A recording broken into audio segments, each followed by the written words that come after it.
2026預苦期每天讀經。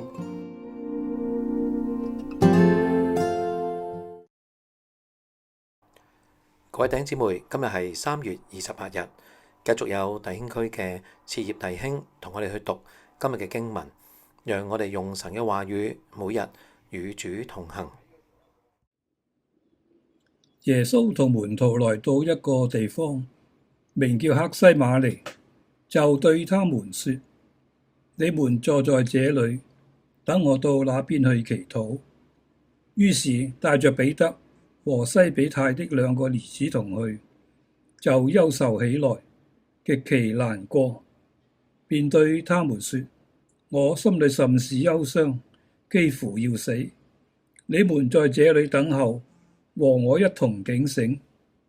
他就稍往前走，俯伏在地，祈禱說：我父啊，倘若可行，求你叫這杯離開我，然不要照我的意思，只要照你的意思。來到門徒那裏，見他們睡着了，就對彼得說：怎麼樣？你們不能同我警醒片刻？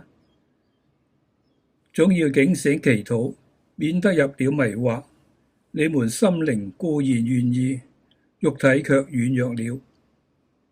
第2次又去祈禱說：我父啊，這杯若不能離開我，必要我喝，就願你旨意成全。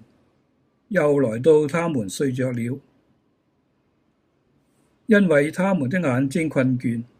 耶穌又離開他們去了。第3次禱告，說的話還是與先前一樣。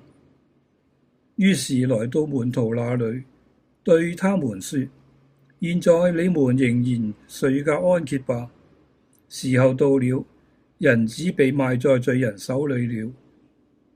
起來，我們走吧。看啊，賣我的人近了。